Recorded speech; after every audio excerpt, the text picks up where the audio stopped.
Hello scholars. आज का session बहुत ही ख़ास होने वाला है उन लोगों के लिए जो कल के एग्ज़ाम यानी 3 मार्च को होने वाले यूजीसी नेट एनजीआरएफ ज्योग्राफी एग्ज़ाम में इनरोल होने वाले हैं।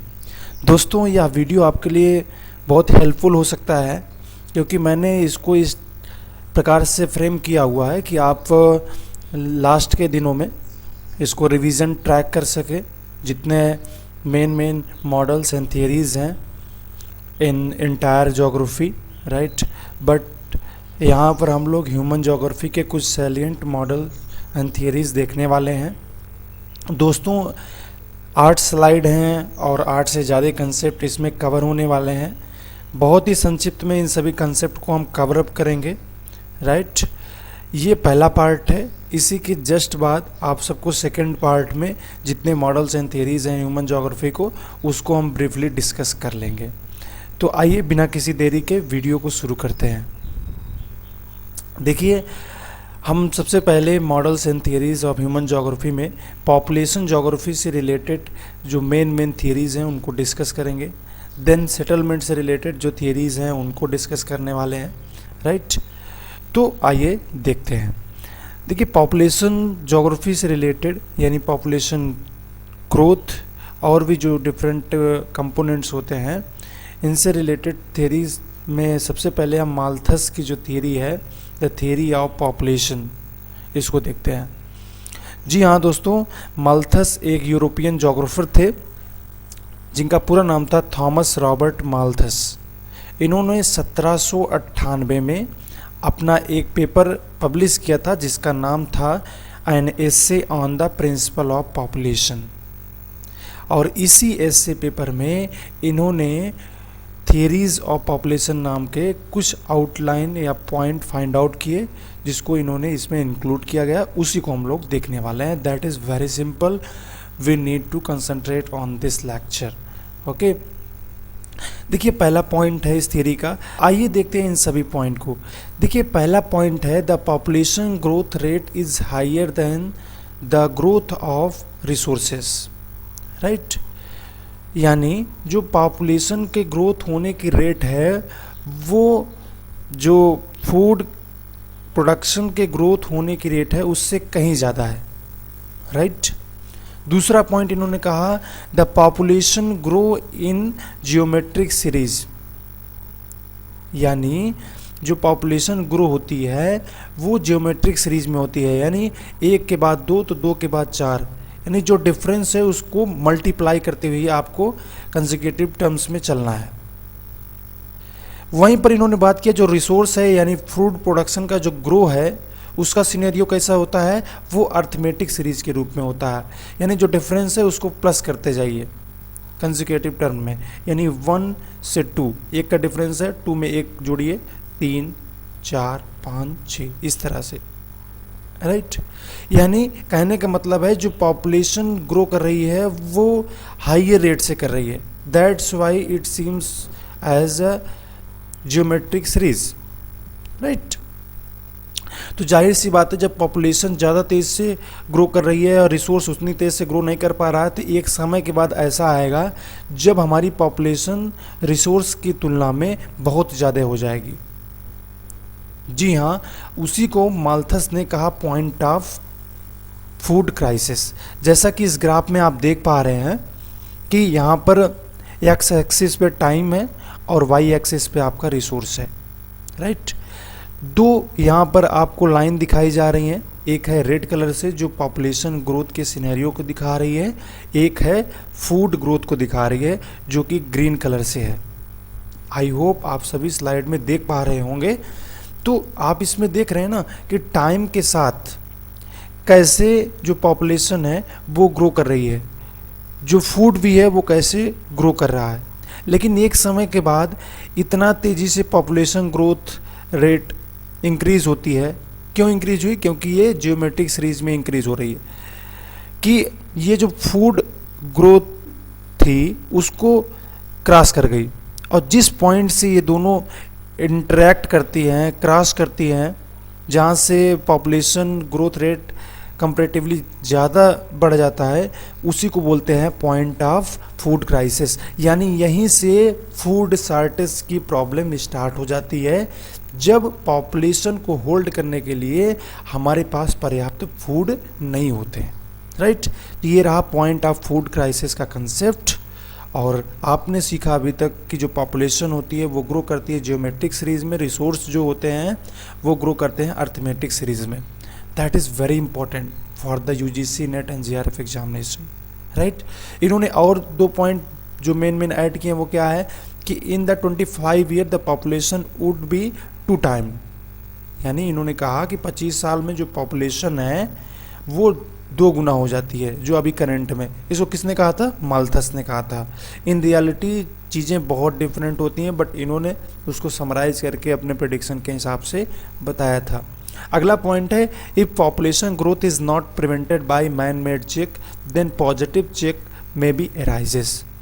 एक्चुअली देखिए बात ये है ना, इन्होंने कहा कि जब पॉपुलेशन इतने हाई रेट से ग्रो करती है तो एक समय के बाद यानी पॉइंट ऑफ फूड क्राइसिस के बाद फूड शॉर्टेज की समस्या होना लाजमी है। और जब फूड की शॉर्टेज होगी तो जाहिर सी बात है जो पॉपुलेशन है उसका कंट्रोल ऑलरेडी होने लगेगा, क्योंकि फूड की शॉर्टेज होने की वजह से कई लोगों को फूड नहीं अवेलेबल होगा और जिसकी वजह से वो सर्वाइव नहीं कर पाएंगे, राइट। लेकिन इसके अलावा भी इन्होंने 2 चेक बताए, यानी 2 ऐसे मेथड्स बताए या यूँ कह लीजिए ऑप्शन बताए जिसके ज़रिए पॉपुलेशन अपने आप कंट्रोल होती है। वो क्या है? 2 चेक है। एक है पॉजिटिव चेक, यानी जिसको कह सकते हैं आप नेचुरल चेक, जो नेचुरली कंट्रोल किया जाता है पॉपुलेशन को। दूसरा है प्रिवेंटिव चेक, यानी जो मैन मेड रिलेटेड चेक्स हैं जिसके द्वारा पॉपुलेशन ग्रोथ को कंट्रोल किया जाता है, वो है। तो पॉजिटिव चेक में क्या है? जो नेचुरली अकर होता है, जैसे वार की वजह से भी पॉपुलेशन कंट्रोल होता है। क्यों? क्योंकि वार में बहुत सारे लोग मारे जाते हैं, जैसे आप वर्ल्ड वार 1 और 2 में आप देख ही लिए हैं, millions of people has been died. तो फेमाइन हो गया, ड्रॉट की वजह से भी लोग मरते हैं, फ्लड की वजह से, पेंडेमिक की वजह से, जैसे अभी आप कोविड-19 में देखे जो डेथ का आंकड़ा था वो कितना हाई हो गया था। तो ये सब किस में आ रहा है? माल्थस के पॉजिटिव चेक में, यानी जो नेचुरली अकर होता है। अर्थक्वेक हो गया, सुनामी हो गई, राइट। अब अर्थक्वेक की बात करें, जैसे अभी टर्की में आया था, वहाँ पर 50,000 से ज़्यादा का जो आंकड़ा है वो पार कर गया लोगों की डेथ का, due to the occurrence of earthquake, ठीक है। इसी तरह से सुनामी का भी। तो ये सभी रहे पॉजिटिव चेक। प्रिवेंटिव चेक में हम ऐड कर सकते हैं बर्थ कंट्रोल, जो मेंशन किया था माल्थस ने। Birth control, unethical control, right, promote late marriage. ये बहुत पूछा जाता है कि क्या माल्थस ने लेट मैरिज को सपोर्ट किया था in order to prevent the population control. Yes, family planning की भी बात उन्होंने करी थी।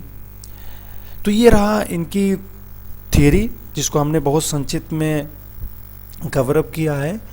इसके अलावा ये थियरी ये मानी जाती है कि एक डिटरमिनिस्टिक अप्रोच को प्रमोट करती है, क्योंकि इसमें देखिए नेचुरली जो पॉपुलेशन कंट्रोल की बात की जा रही है उसको ज़्यादा एम्फेसाइज किया जा रहा है कि ज़्यादा से ज़्यादा वो वार से कंट्रोल होगा, फेमाइन से होगा, ड्रॉट से, फ्लड से, इन सब से हो जाएगा।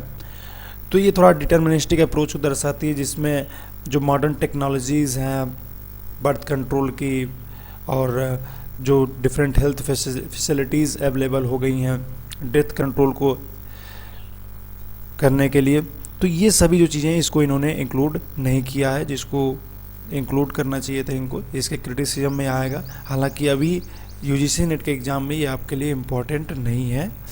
इसमें थोड़ा से आपको कैपिटलिस्टिक जो इकोनॉमिक की एक झलक है वो भी देख सकते हैं, क्योंकि इसमें ये बात बताया जा रहा है कि ये सभी नेचुरली अकर होता है, पॉपुलेशन कंट्रोल होती है, और उसमें इन्होंने पॉजिटिव चेक में इन्होंने ऐड किया है फेमाइन हो गया, वार हो गया। ये सभी एक्चुअली में होता ये है कि जो कैपिटलिस्ट इकोनॉमी होती है ना वो इन सब को प्रमोट करती है, जैसे वार हो गया, फेमाइन हो गया। क्योंकि इसमें क्या होता है, जो रिसोर्स का अलोकेशन होता है वो अनइक्वल होता है, जो कि फाइनली एक रिजल्ट के रूप में निकल के आता है वार। ठीक है, कॉन्फ्लिक्ट के रूप में होता है, जिसका एक बहुत ही नेगेटिव इम्पैक्ट पड़ता है पॉपुलेशन पर। तो ये रही माल्थस की थ्योरी ऑफ पॉपुलेशन।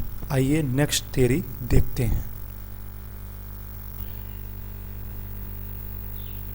तो स्कॉलर्स दूसरे मॉडल को देखते हैं। दूसरा मॉडल पॉपुलेशन से रिलेटेड है, यानी डेमोग्राफिक ट्रांजिशन मॉडल। ये मॉडल दिया था वारेन एस थॉमसन ने, जिसको बाद में पॉपुलराइज किया था फ्रैंक्स डब्ल्यू नोटेस्टियन ने। राइट, एग्ज़ाम में कभी कभी क्वेश्चन में ये ऑप्शन दिया होता है कि थॉमसन ने इस मॉडल को कॉइन किया था या फिर नोटेस्टियन ने। अगर इन दोनों में से कोई भी एक आता है तो वो टिक करना है, या फिर किसी ऑप्शन में ये दोनों अवेलेबल हैं तो उसको टिक करना है। राइट, एक्चुअली इस मॉडल में ये बात किया गया है कि कोई भी सोसाइटी है, कोई भी कंट्री है, उसका पॉपुलेशन साइकिल कैसे होता है। यानी एक कंट्री अगर अभी किसी एक पॉपुलेशन साइकिल के स्टेज में है, फॉर एग्जांपल मान लीजिए कि एक सोसाइटी है जो हाई स्टेशनरी पॉपुलेशन स्टेज में है, तो वो ज़रूरी नहीं कि आज के 30 साल बाद उसी स्टेज में रहे, वो एक स्टेज से दूसरे स्टेज में चेंज हो सकती है। तो इसी तरह के चेंज को थॉमसन और नोटेस्टियन ने नोटिस किया कि कैसे एक एग्रीकल्चरल सोसाइटी इंडस्ट्रियल सोसाइटी में चेंज होती है। राइट, जनरली आप देखे होंगे एग्रीकल्चरल सोसाइटी जो होती है वो लेस डेवलप्ड कंट्री या लेस इकोनॉमिक डेवलप कंट्री में ज़्यादा दिखती है। वहीं जो इंडस्ट्रियल सोसाइटी होती है वो मॉडर्न टेक्निक्स एंड टूल से बहुत वेल मेंटेन होती है। वहाँ पर इस तरह के इनोवेशन एक लार्ज लेवल पे होते रहते हैं, जहाँ पर जो मैकेनाइजेशन है, इंडस्ट्रियलाइजेशन है, वो हाई लेवल पे होता है। तो वहाँ पर जो सोसाइटी होती है वो एग्रीकल्चरल सोसाइटी या लो इकोनॉमिक डेवलप सोसाइटी से काफ़ी डिफरेंट होती है।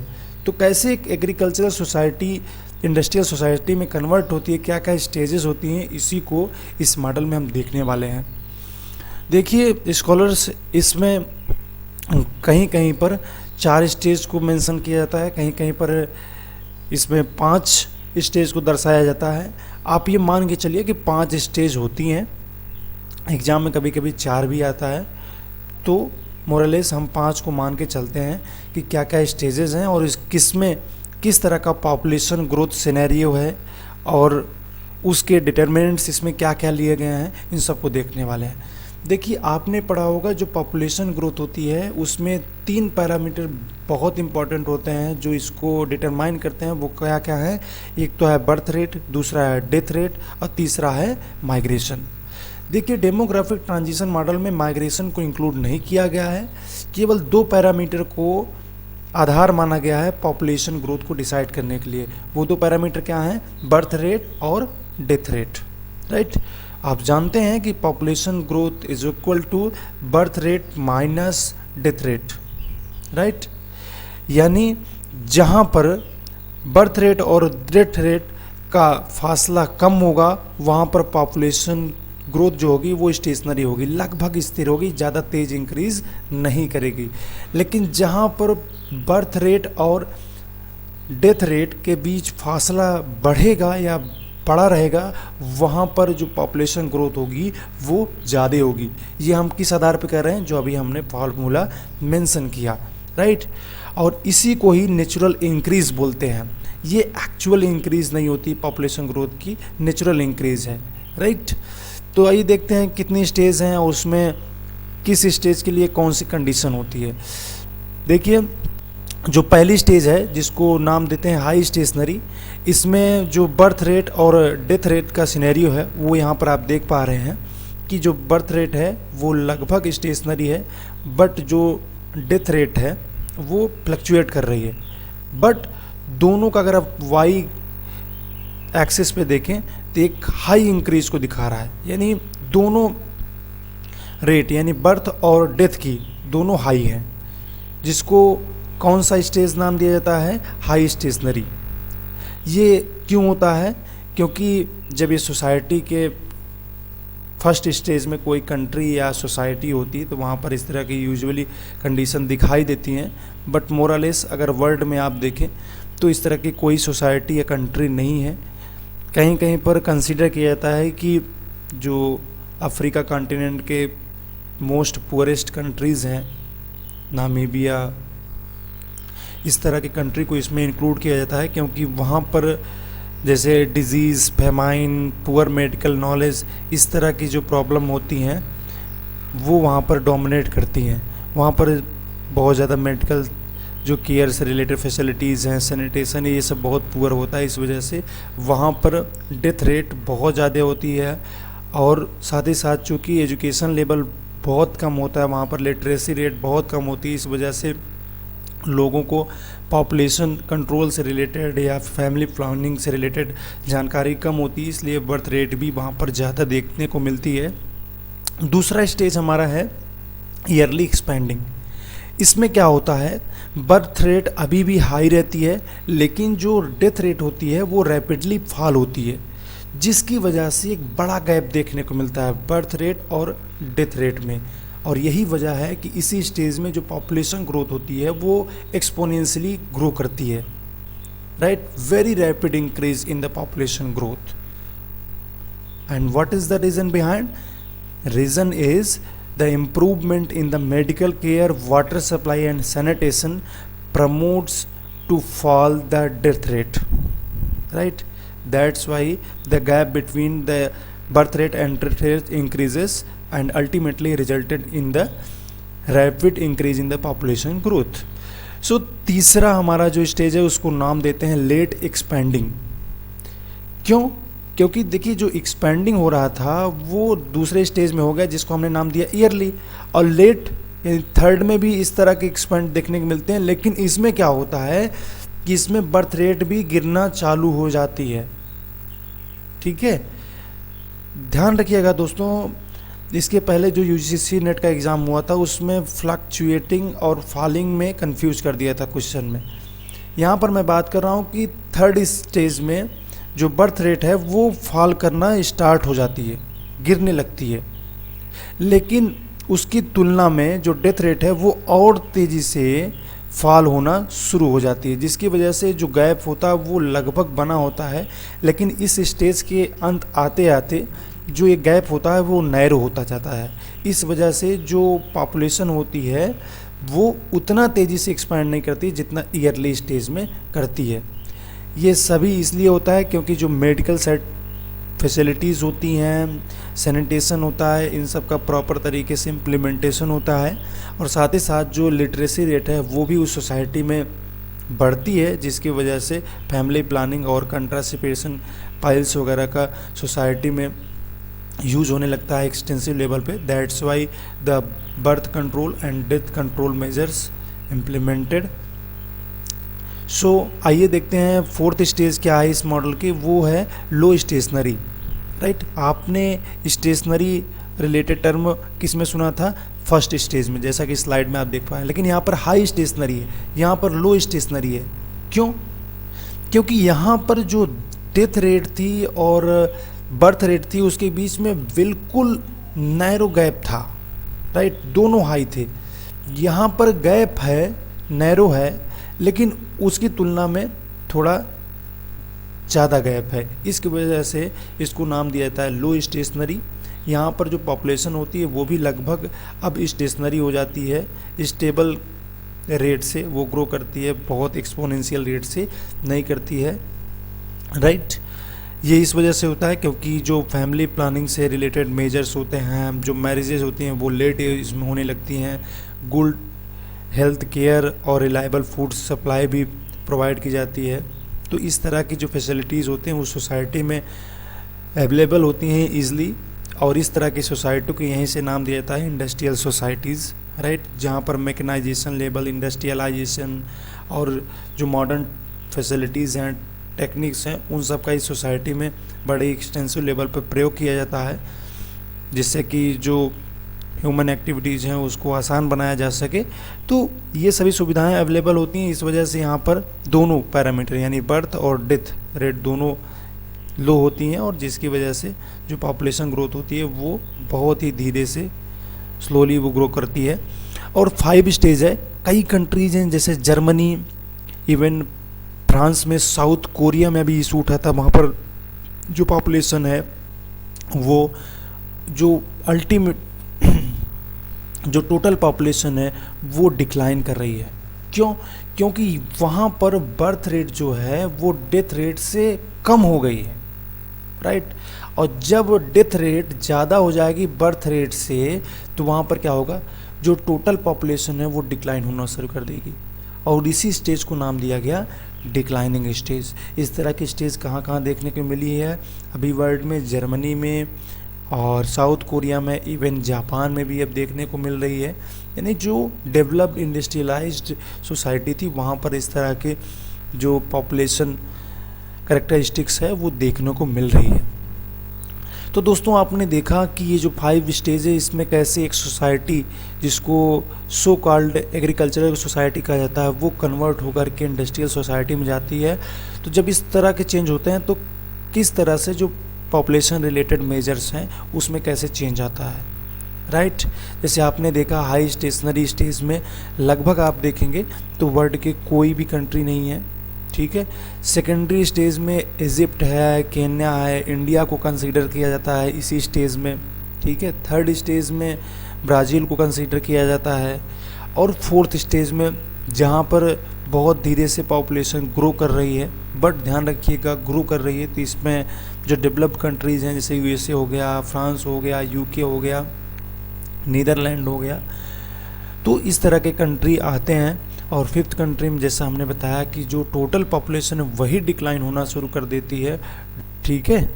तो दोस्तों ये रहा हमारा डेमोग्राफिक ट्रांजिशन मॉडल, जिसको वर्ल्ड में किसी भी कंट्री या किसी भी सोसाइटी पे आप अप्लाई कर सकते हैं और ये रीजन भी बता सकते हैं कि वो किस स्टेज में है और वहाँ पर जो पॉपुलेशन रिलेटेड मेजर्स हैं उनकी क्या कंडीशन है। इसी क्रम में हमारा तीसरा मॉडल है रेवेंस्टियन लॉ ऑफ माइग्रेशन। दोस्तों आप जानते हैं माइग्रेशन पॉपुलेशन का एक सैलिएंट फीचर है, राइट, जो पॉपुलेशन इंक्रीज को कंट्रोल करता है। तो इसी कड़ी में रेवेंस्टीन ने माइग्रेशन से रिलेटेड कुछ जनरलाइज्ड पॉइंट को नोटिस किया और उन्हीं को हमने कलेक्टिवली नाम दिया रेवेंस्टियन लॉ ऑफ माइग्रेशन। यह इन्होंने 1885 में दिया था, जैसा कि आप स्लाइड में देख पा रहे हैं। किस बेसिस पे दिया था? यूके का जो पॉपुलेशन सेंसस था उसके बेसिस पे इन्होंने माइग्रेशन पैटर्न से रिलेटेड कुछ जनरलाइज्ड पॉइंट नोटिस किए और उन्हीं को कलेक्टिवली इन्होंने मेंशन किया अपने इस लॉ में। और इनका जो लॉ ऑफ माइग्रेशन था वो बेसिकली 3 फैक्टर पे डिपेंडेंट था। पहला था मोटिव, यानी कौन सा माइग्रेंट के अंदर इंसेंटिव है, कौन सा मोटिव है जो उसको माइग्रेट करने के लिए फोर्स कर रहा है। वो इकोनॉमिक भी हो सकता है, पॉलिटिकल भी हो सकता है, सोशल भी हो सकता है, पर्सनल भी हो सकता है। दूसरा फैक्टर इन्होंने बताया डिस्टेंस। आप सब ने पढ़ा है कि जो फ्रिक्शन ऑफ डिस्टेंस है वो कितना मायने रखता है। डिफरेंट थियरीज़ में आपने पढ़ा होगा, चाहे वो सेंट्रल प्लेस हो चाहे वो बेवर का मॉडल हो, ठीक है। तो इस तरह से जो फ्रिक्शन ऑफ डिस्टेंस है वो भी दूसरा फैक्टर हो गया माइग्रेशन का। और तीसरा इन्होंने ऑब्जर्व किया जो माइग्रेंट कंपोजिशन है, यानी gender wise, age wise, culture wise, वो भी इन्होंने माइग्रेशन से को रिलेट करके देखा और जनरलाइज्ड पॉइंट मेंशन किए। तो वो 9 जनरलाइज्ड पॉइंट क्या क्या थे देखिए। पहला तो था आपका डिस्टेंस डीके मॉडल, यानी in the other word we can say the inverse relationship between the distance and the volume of the migration, right। यानी जैसे जैसे सोर्स ऑफ या ओरिजिन ऑफ माइग्रेंट प्लेस, यानी जहाँ से माइग्रेंट जाता है, जो उसका ओरिजिन प्लेस है, वहाँ से डेस्टिनेशन जो उसका है, यानी जहाँ पर उसको जाना है, उसके बीच की जो डिस्टेंस होती है वो डिसाइड करती है the volume of migration. Okay, यानी जितना डिस्टेंस बढ़ेगी ओरिजिन टू डेस्टिनेशन के बीच में, उतना वॉल्यूम ऑफ माइग्रेशन कम होगा। इसको आप वैसे भी देख सकते हैं कि जो लार्ज माइग्रेशन होता है वो कहाँ पर हैपन होता है, जो नियरेस्ट सिटी होती है, राइट। बट इसके क्रिटिसिज्म में भी आप जा सकते हैं कि जो लार्ज नंबर ऑफ इंडियन है they prefer to go to USA as compare to China. हालांकि जो चाइना की लोकेशन है हमारे कंट्री का, वो एक नेबरिंग कंट्री है, बट वहाँ पर माइग्रेशन कम होता है एज कंपेयर टू यूएसए। तो ये तो इसके क्रिटिसिज्म में चला गया। बट मोरलेस आप ये देखते हैं कि जो माइग्रेशन होता है वो नियरेस्ट जो डेस्टिनेशन होता है वहाँ पर लार्ज लेवल पे होता है, राइट। दूसरा पॉइंट है स्टेप माइग्रेशन, यानी जो माइग्रेशन होता है वो इंस्टेंटली नहीं हो जाता है एक लॉन्ग डिस्टेंस पर, वो स्टेप वाइज होता है। यानी वो एक पैटर्न फॉलो करता है कि एक माइग्रेंट है जो विलेज से जा कर के टाउन में जाता है, फिर टाउन में उसका जब एक्सपीरियंस हो जाता है कि बेहतर इकोनॉमिक अपॉर्चुनिटीज़ हैं, पॉलिटिकल स्टेबिलिटी है, तो वो क्या करता है फिर सिटी में माइग्रेट करता है, फिर मेगा सिटी में माइग्रेट करता है। It means migration follow the step by step, right. But criticism में आप इसके भी जा सकते हैं कि जो मोस्ट ऑफ बिहारी हैं वो ऐसा नहीं है कि पहले पाकिस्तान जाते हैं, फिर पाकिस्तान के बाद अफ़गानिस्तान जाएंगे, फिर ईरान जाएंगे, फिर सऊदी अरब जाएंगे। नहीं भाई, कभी कभी जो बिहारी होते हैं वो वेस्टर्न एशिया में डायरेक्ट माइग्रेट करते हैं, तो वो स्टेप वाइज माइग्रेशन नहीं करते हैं। वाई? बहुत भी रीजन हो सकते हैं, बट मेन क्या होता है सिक्योरिटी रीजन। तो आपको ध्यान रखना है कि उन्होंने ये मेंशन किया था जो migration should be follow the step by step, right. तीसरा पॉइंट है आपका every migration produce a counter current. Sorry, slide change हो गई। देखिए अगेन आते हैं अपने स्लाइड पे। तीसरा पॉइंट यहाँ पर लिखा गया है कि every migration produce a counter current, right.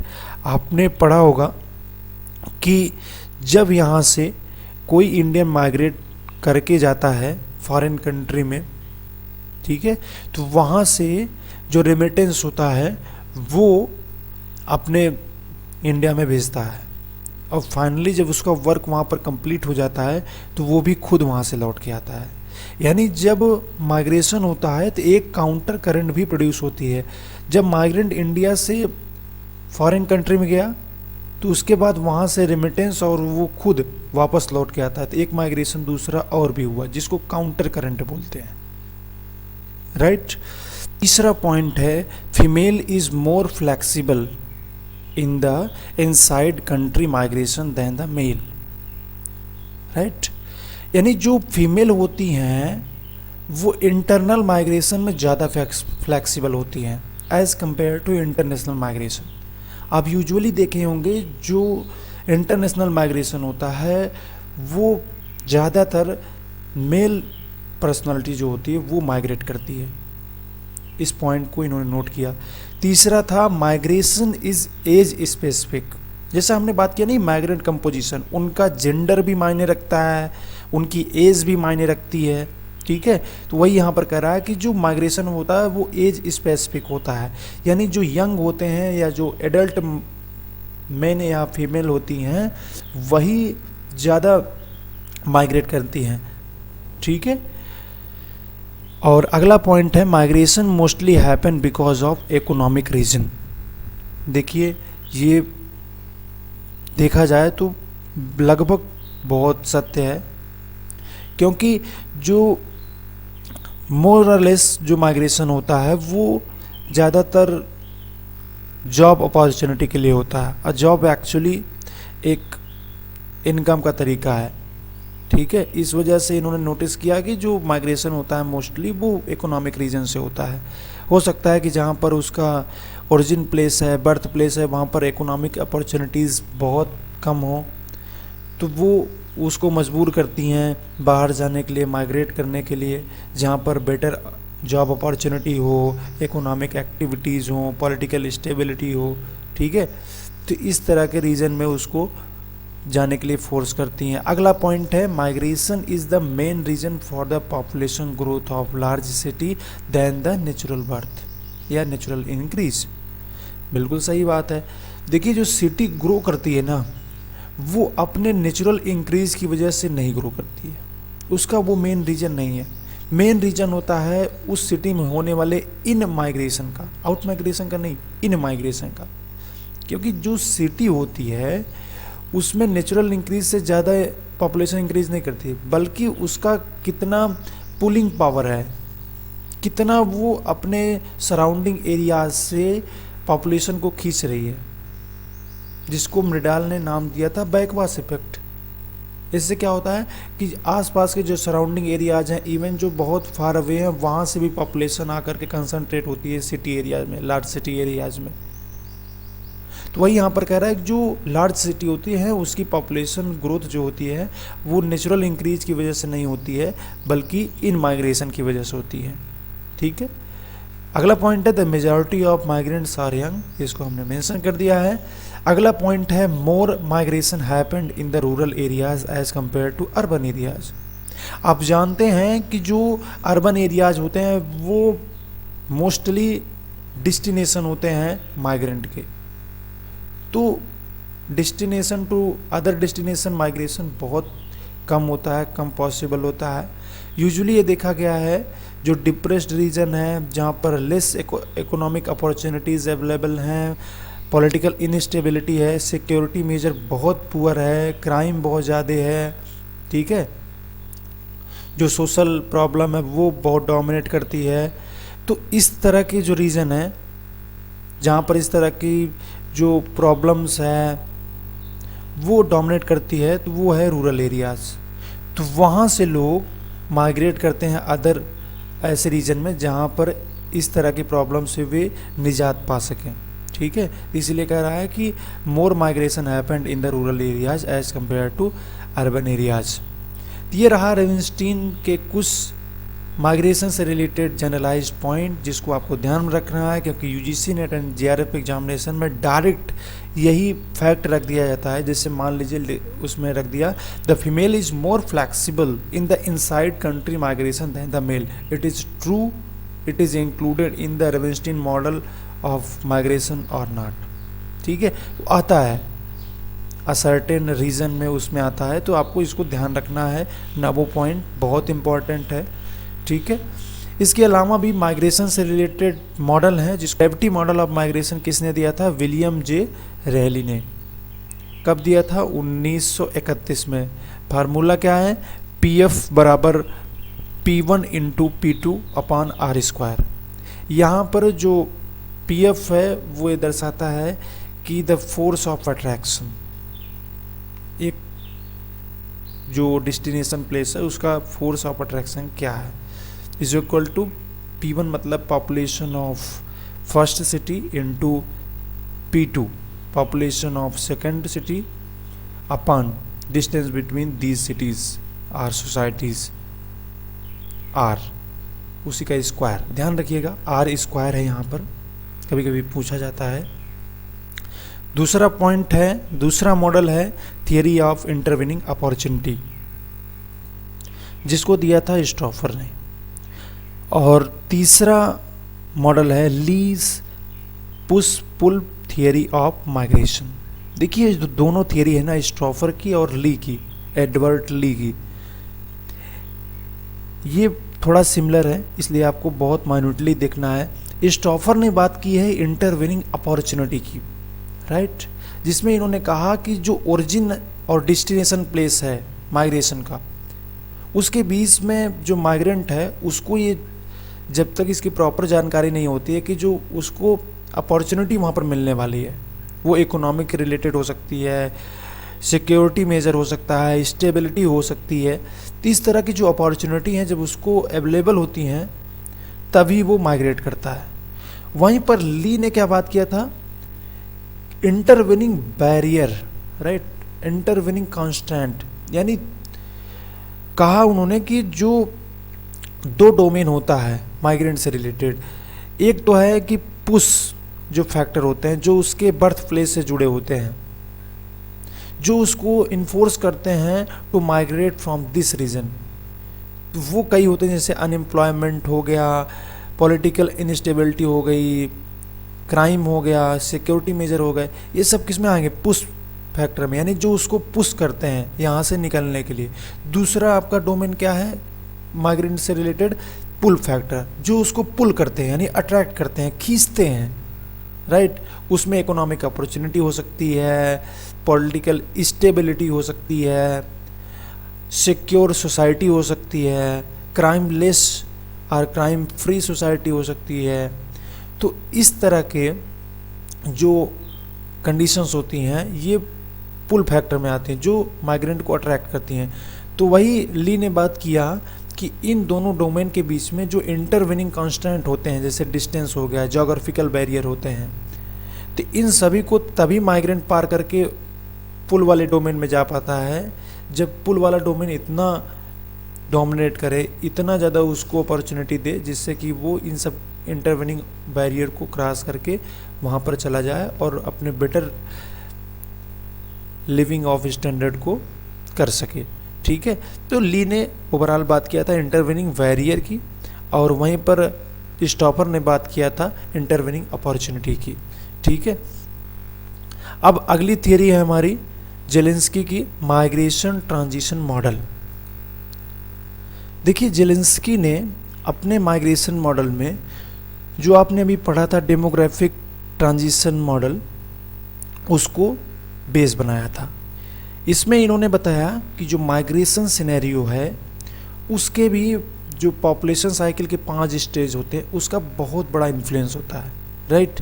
इन्होंने 5 प्रकार की सोसाइटी बताई थी, जिसमें बताया कि जो पॉपुलेशन सिनेरियो होता है वो डिफरेंट होता है। जैसे प्री मॉडर्न ट्रेडिशनल सोसाइटी में इन्होंने बताया कि कोई इंटरनेशनल माइग्रेशन नहीं होता। वहीं दूसरी जो सोसाइटी इन्होंने बताई थी ईयरली ट्रांजिशन मॉडल, उसमें इन्होंने बताया माइग्रेशन स्टार्ट होता है लेकिन मेनली होता है जॉब के लिए। ठीक है, वहीं पर जो तीसरी इन्होंने सोसाइटी बताई थी लेट ट्रांजिशनल सोसाइटी, इसमें इन्होंने कहा कि जो माइग्रेशन सिनेरियो है वो इस प्रकार का होता है कि मोर इमिग्रेशन दैन इमिग्रेशन, राइट। यानी जो आपका माइग्रेशन होता है वो मेनली हाई इकोनॉमिक डेवलपमेंट को लेकर के होता है। और इन्होंने चौथी जो स्टेज बताई थी एडवांस सोसाइटी, इसमें इन्होंने कहा कि जो पॉपुलेशन होती है वो लगभग स्टेबल हो जाती है, इसलिए माइग्रेशन नाम मात्र का होता है। ठीक है, और पांचवा इन्होंने जो सोसाइटी बताई थी फ्यूचर सुपर एडवांस्ड सोसाइटी, इसमें इन्होंने कहा कि अर्बन टू अर्बन माइग्रेशन होता है, क्योंकि इसमें जो पॉपुलेशन ट्रेंड होता है वो डिक्लाइनिंग होता है। इस वजह से लोग बेटर लिविंग फैसिलिटी पाने के लिए, बेटर इन्वायरमेंटल कंडीशन पाने के लिए लोग सिटी टू सिटी माइग्रेट करते हैं, रूरल टू रूरल माइग्रेट करते हैं, इवन कहीं कहीं देखा जाता है अर्बन टू रूरल माइग्रेशन करते हैं। ठीक है, तो ये रहा आपका माइग्रेशन से रिलेटेड कुछ मॉडल जिनको हमने बहुत संक्षिप्त में डिस्कस किया। तो दोस्तों हम लोग पॉपुलेशन और माइग्रेशन से रिलेटेड मॉडल को देखने के बाद अब हम लोग सेटलमेंट से रिलेटेड मॉडल एंड थियरीज़ को देखने वाले हैं। और इसी कड़ी में हमारी पहली थियरी है सेटलमेंट से रिलेटेड सेंट्रल प्लेस थियरी। यह थियरी वाल्टर क्रिस्टॉलर ने 1933 में दिया था, जो कि एक जर्मन जोग्राफर थे। उन्होंने अपनी इस सेंट्रल प्लेस थियरी, जिसको शार्ट में हम लोग CPT कहते हैं, इसमें प्रयास किया था to explain the spatial arrangement, distribution pattern, size and number of human settlement in a region. Basically इनकी जो थियरी थी वो बेस्ड थी the experience of the human settlement pattern of southern Germany, जहाँ की वे निवासी थे। उसी के बेसिस पे इन्होंने ये थियरी फॉर्म की थी, जो कि बहुत रिलेवेंट है in terms of regional planning, in terms of settlement planning as well. देखिए इस थियरी में इन्होंने 3 चीज़ें मुख्य रूप से बात की, the spatial arrangement, distribution pattern and number of human settlement in a region, right. उन्होंने एक टर्म एक्सटेंसिवली यूज किया entire in the theory, the central place. देखिए सेंट्रल प्लेस किसी भी रीजन में वह एरिया होता है जो अपने सराउंडिंग एरिया को गुड्स एंड सर्विसेज प्रोवाइड करता है, यही उसका मेन फंक्शन होता है।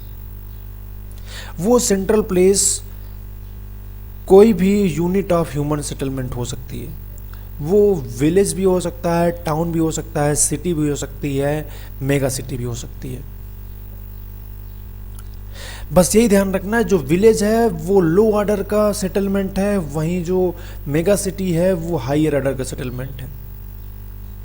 ठीक है, अब अगला पॉइंट क्या कहते हैं इस थियरी में, कि जो सेंट्रल प्लेस होता है वो स्पेशलाइज्ड होता है, वो पर्टिकुलर होता है in terms of their threshold population and range of services. जो सेंट्रल प्लेस होता है वो अपने आप में विशेष होता है, उसकी अपनी थ्रेशोल्ड पॉपुलेशन की वजह से और उसके रेंज ऑफ सर्विसेज की वजह से। अब थ्रेशोल्ड पॉपुलेशन क्या होती है और रेंज ऑफ सर्विसेज क्या होते हैं? देखिए, जो आपकी थ्रेशोल्ड पॉपुलेशन होती है वो मिनिमम पॉपुलेशन होती है जो किसी भी सर्विस को कंटिन्यूसली चलाए रखने के लिए ज़रूरी होती है। वहीं रेंज ऑफ सर्विसेज क्या होती है?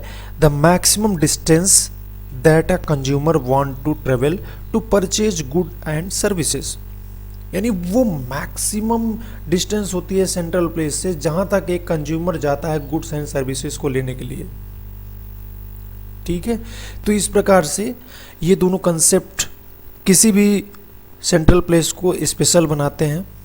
ठीक है, और यही जो रेंज ऑफ सर्विस है यही डिनोट करती है the market area of central place, right.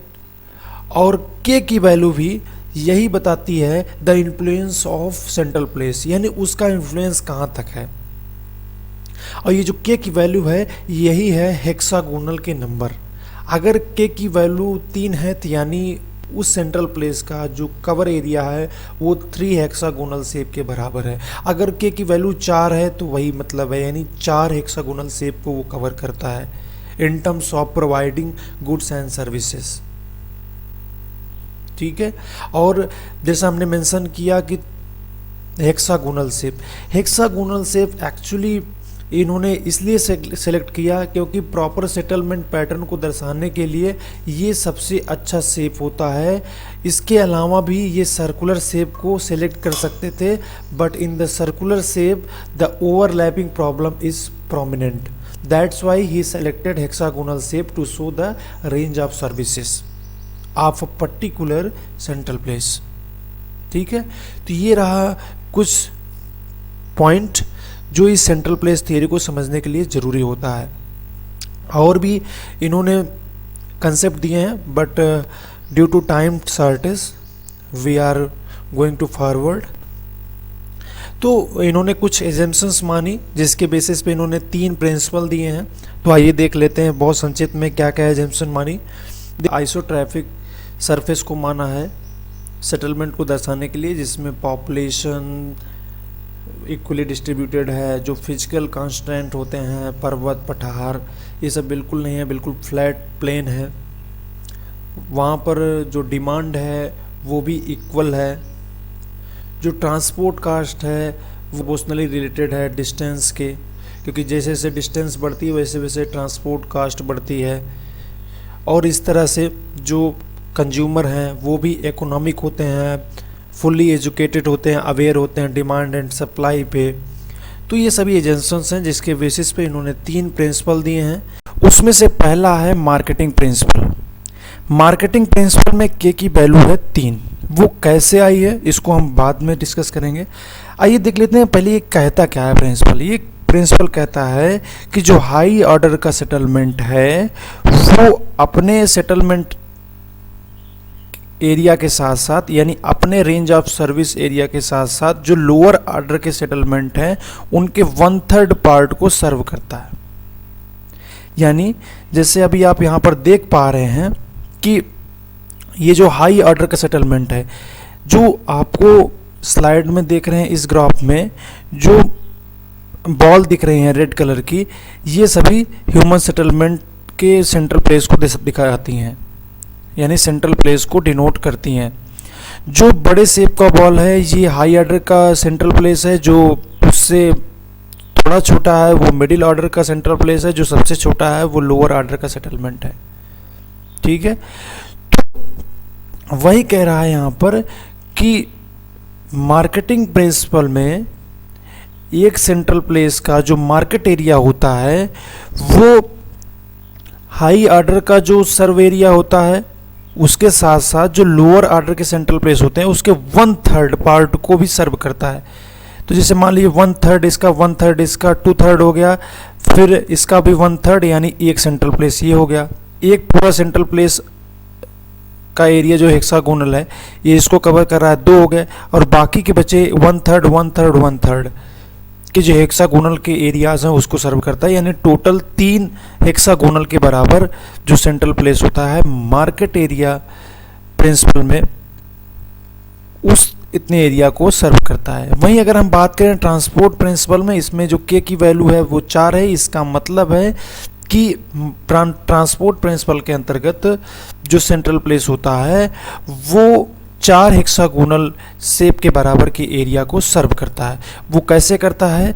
एक तो जो हाई ऑर्डर का सेटलमेंट है वो अपने पूरे एक हेक्सागोनल एरिया को सर्व करेगा, साथ ही साथ अपने सराउंडिंग जो लोअर ऑर्डर के सेटलमेंट हैं उसके आधे आधे एरिया को सर्व करेगा। जैसे मान लीजिए पूरा हेक्सागोनल इतना है तो इसके आधे एरिया को यही सेंट्रल प्लेस सर्व करेगा, इसके भी आधे, इसके भी आधे, तो आधे आधे, एक इधर हाफ ऑफ 1, इधर भी हाफ ऑफ 1, यानी जो सराउंडिंग एरिया है उसके टोटल सर्विंग एरिया कितने हैं? 3 है।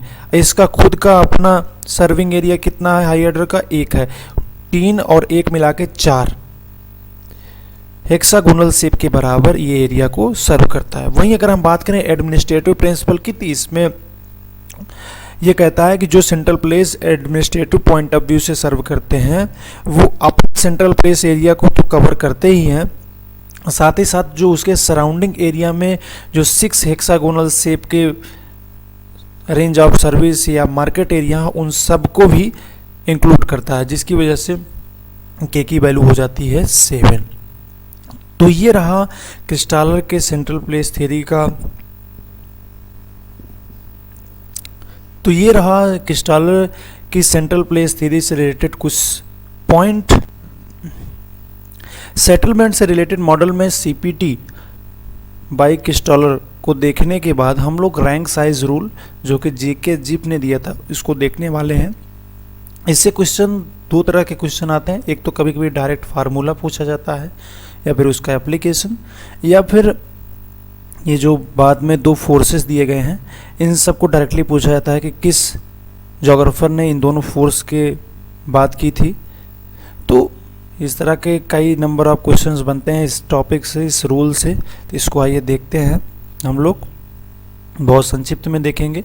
देखिए रैंक साइज रूल इस बात को स्टेट करता है कि the population of all town can be express in relation to the most populated city of a reason,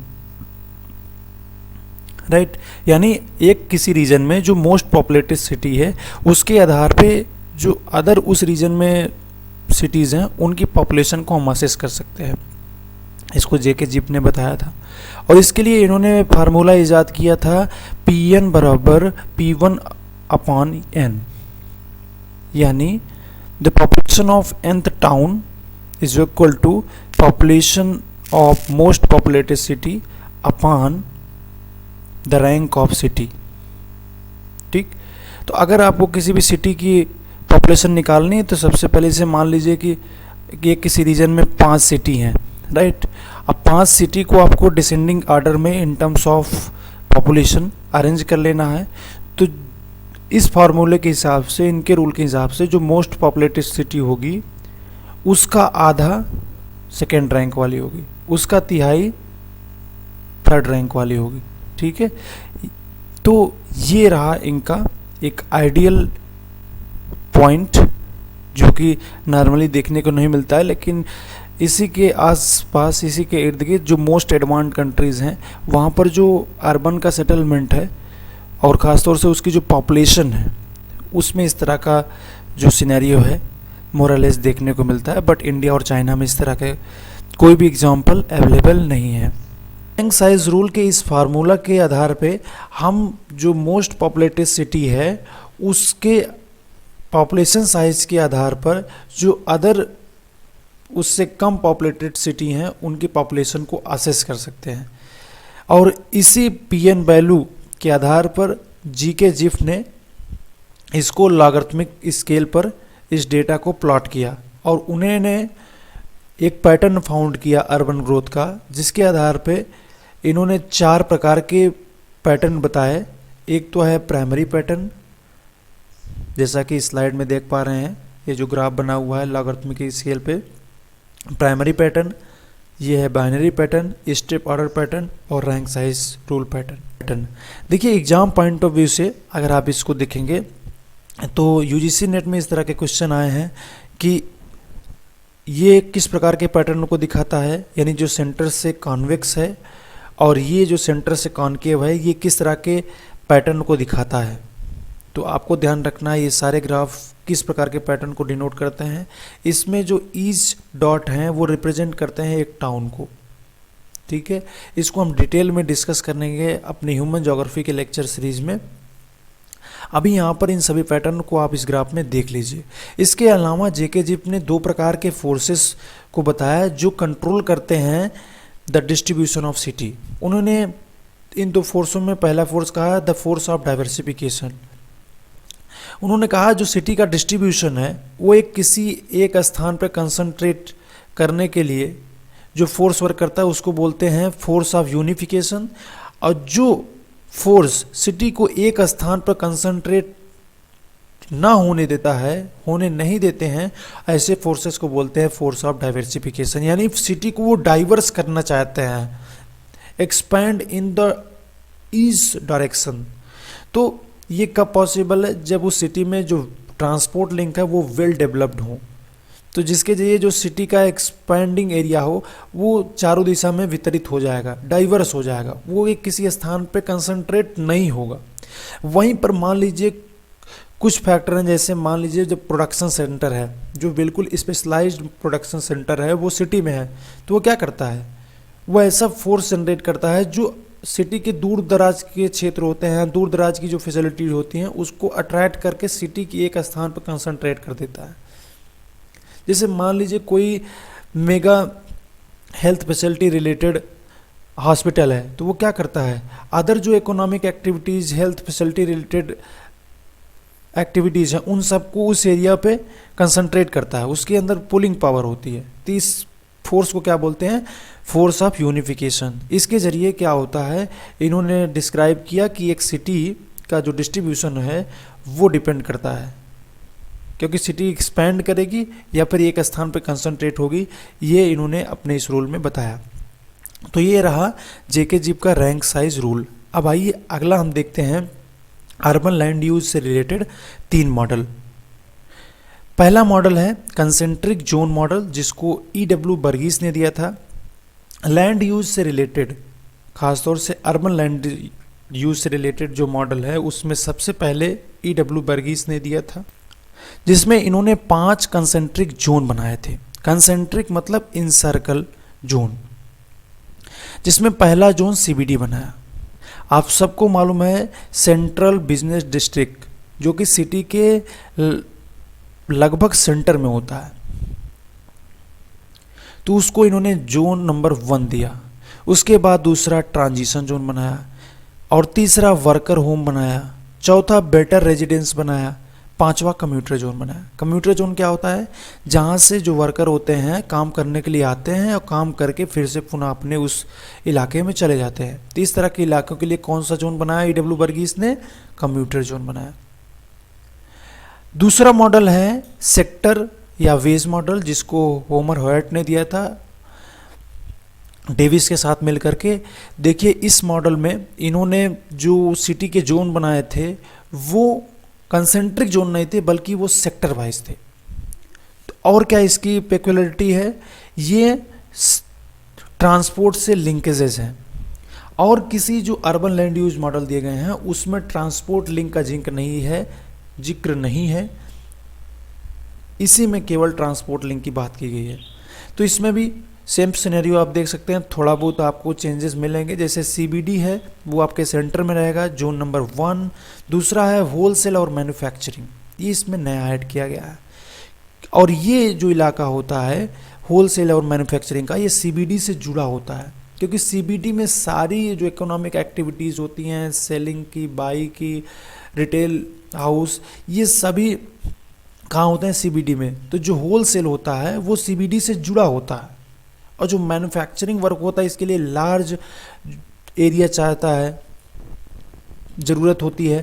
तो ये सभी सीबीडी से दूर ही मिल जाते हैं, क्योंकि सीबीडी से जो दूर जाने पे जो लैंड की वैल्यू होती है वो कम होती है, और मैन्युफैक्चरिंग के लिए वो बेहतर कंडीशन अलाउ करती है। इसके अलावा सीबीडी से जुड़ा हुआ लो क्लास होम है, जिसको हम लोग जनरली अर्बन ज्योग्राफी में स्लम बोलते हैं। स्लम इसलिए क्योंकि जो मोरलेस जो इकोनॉमिकली अनवाइबल लोग होते हैं वो सिटी में काम करने के लिए आते हैं, और उनका होम सिटी से कहीं दूर होता है, तो वो लोग स्लम में रहना प्रेफर करते हैं, क्योंकि स्लम में जो हाउस रेंट होता है वो कम होता है, और जो बाकी फैसिलिटीज़ होती हैं वो मॉडरेट होती हैं, इवन बहुत वर्ष भी होती हैं। तो वो लोग वहाँ पर रहते हैं, जिससे कि कम खर्च में वो अपनी ज़्यादा सेविंग कर सकें। और सीबीडी भी पास में होता है, जिससे कि वो उनको ट्रांसपोर्ट कास्ट ज़्यादा देनी नहीं पड़ती है, और अपना इकोनॉमिक एक्टिविटी वो परफॉर्म कर पाते हैं। इसीलिए लो क्लास होम जो होते हैं वो सीबीडी से जुड़े होते हैं। उससे थोड़ा दूर जाएंगे, एनवायरमेंटल जो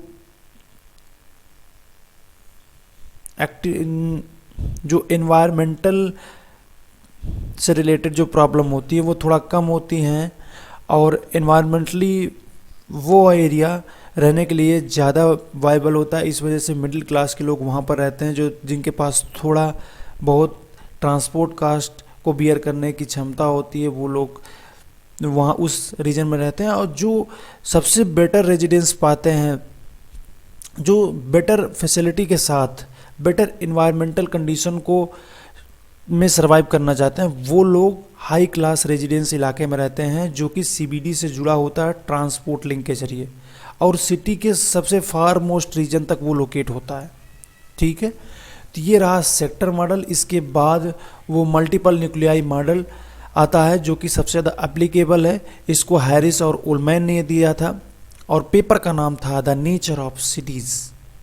इसमें इन्होंने सेम यही जो मॉडल बर्गीस और हॉयट ने डिस्क्रिप्शन दिया था, उन्हीं को दोनों को इन्होंने अप्लाई किया, और इन्होंने एक मल्टीपल न्यूक्लियाई नाम का मॉडल इन्वाइस किया, जिसमें इन्होंने 9 जोन बताए, और इन 9 जोन में 2 सीबीडी बताया, एक प्राइमरी सीबीडी, एक प्राइमरी सीबीडी के अलावा सीबीडी 2। तो ये देखते हैं कैसे इन्होंने जोन को डिस्ट्रीब्यूट किया है। तो सिटी के सेंटर में प्राइमरी सीबीडी है, दूसरा होलसेल मैन्युफैक्चरिंग सीबीडी से जुड़ा हुआ, जैसे सेक्टर मॉडल में बिल्कुल सेम है, लेकिन ध्यान रखिएगा इसमें ट्रांसपोर्ट लिंक की बात नहीं की गई है। लो क्लास होम सीबीडी से जुड़ा हुआ है, क्यों जुड़ा हुआ है हमने मेंशन कर दिया है। मिडिल क्लास होम सीबीडी से जुड़ा हुआ है, वहीं पर हाई क्लास होम यानी जिसे बेटर रेजिडेंस के नाम से जाना जाता है, वो सिटी से कहीं दूर है। क्यों दूर है? क्योंकि सिटी की जो आबो हवा है वो कहीं ना कहीं से जो एनवायरमेंटल पोल्यूशन है उससे बहुत गहरा संबंध रखती है अपना। तो इससे बचने के लिए, यानी air pollution, noise pollution, water pollution and other environmental pollution से बचने के लिए जो बेटर रेजिडेंस होते हैं, जो इकोनॉमिकली ज़्यादा वाइबल होते हैं, साथ ही साथ वो बेटर एनवायरमेंटल कंडीशन में रहना चाहते हैं, वो लोग इस जोन में रहते हैं, जो कि सिटी से थोड़ी दूरी पे होता है। और वहाँ पर सीबीडी 2 भी होता है उससे जुड़ा हुआ, जो कि जोन नंबर 7 उसको नाम दिया जाता है, जहाँ पर लगभग वो सारी एक्टिविटीज़ अवेलेबल होती हैं जो प्राइमरी सीबीडी में होती हैं। ये पेक्युलरिटी या स्पेशलिटी है मल्टीपल न्यूक्लियाई मॉडल की, जो कि ज़्यादा एप्लीकेबल है। इसके अलावा जोन नंबर 6 जो कि हेवी मैन्युफैक्चरिंग के लिए होता है, इसको इन्होंने ग्रे से यहाँ पर दिखाया है। वहीं 8 नंबर जो जोन है उसको बोलते हैं सब अर्ब, और जो 9 नंबर है उसको बोलते हैं सब अर्बनाइजेशन एरिया। इन सब के नंबर को, इन सब के जोन को आपको ध्यान में रखना है, क्योंकि क्वेश्चन में कभी कभी क्रम पूछता है, कभी कभी नंबर देने के बाद उसमें पूछता है ये जोन किस तरह का। जैसे मान लीजिए ऐसे ग्राफ बना देगा और 2 नंबर यहाँ पर लिख देंगे, उसके बाद बोलेंगे ये कौन सा जोन है as per the multiple nuclei model. तो आपको बोलना है होलसेल एंड मैन्युफैक्चरिंग। तो ये सब रहे मॉडल जो कि ह्यूमन ज्योग्राफी से रिलेटेड है। अभी पार्ट 1 में हमने पॉपुलेशन और सेटलमेंट्स के सैलिएंट मॉडल एंड थियरीज को डिस्कस किया बहुत ही ब्रीफली। हम लोग कंप्रेसिवली इसको ह्यूमन ज्योग्राफी के लेक्चर सीरीज में फिर से देखेंगे, लेकिन अभी एग्जाम पॉइंट ऑफ व्यू से आप लोग को ये देखना और समझना बहुत ज़रूरी है। So thank you friends, thank you for watching.